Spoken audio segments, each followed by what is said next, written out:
For a long time, for me, being useful meant doing. If something needed fixing, I fixed it. If something stalled, I stepped in. If something broke, I stayed up and made sure it worked again. My name is David. I'm an entrepreneur in the 3D printing space, and I'm building in public.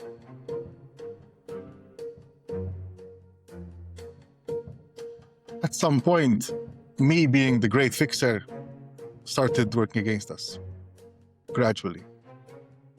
The more the business grew, the more obvious it became that my involvement was both the solution and the constraint. Things moved because I was there, but they also stopped moving when I wasn't. I didn't recognize it as a problem at first. It felt responsible, necessary. It's my company, the CEO. I'm taking care of it. And that mindset showed up everywhere, even outside of work. A personal story that sort of sticks out when I look back at. So I was at the gym doing what I've done hundreds of times before, warming up for a bench press, nothing unusual. I was on my second set of 140 kilo bench, standard, weekly weight. It was light to me. Halfway through the set, someone came over for a fake spot, just as a joke, because he knew that I can handle the weight. He clipped the bar by accident, rolled it straight out of my hands and onto my chest. There were quite a few audible cracks, had the air kicked out of me, threw the weight off, rolled it onto my leg, stood up in shock, laughing at the pain. So what do? Drove home, picked up my phone charger, because I am not going to the emergency room on 10% battery. And I drove myself to the emergency room, barely breathing, cracked ribs, micro tears in both pecs, driving a car with no power steering. I was sitting there in the emergency room, laughing at my own stupidity, making memes, realizing at least that nothing permanent had happened. The next day I was at work, bruised, in pain, moving badly.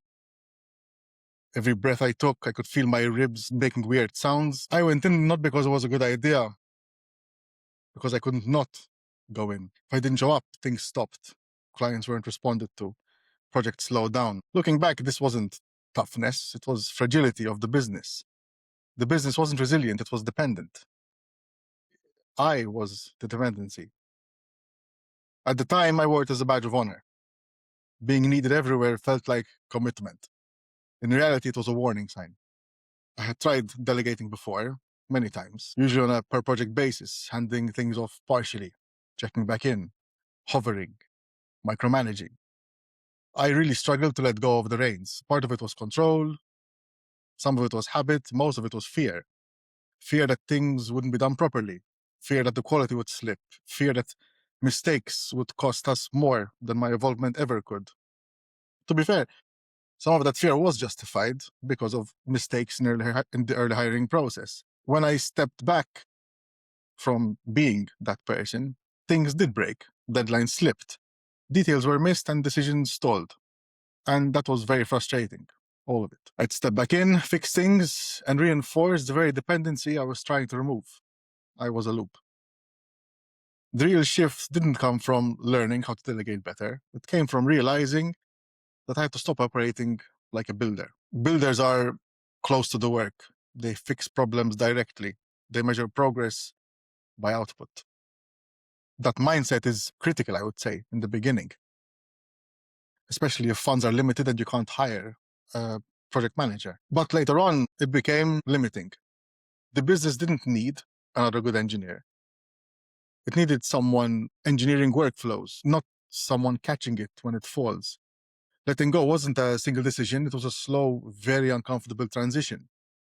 It was a moment where you have to choose not to jump in immediately, allowing problems to surface and accepting short-term inefficiency in exchange for long-term stability. There were days where I questioned whether I was helping or just getting in the way.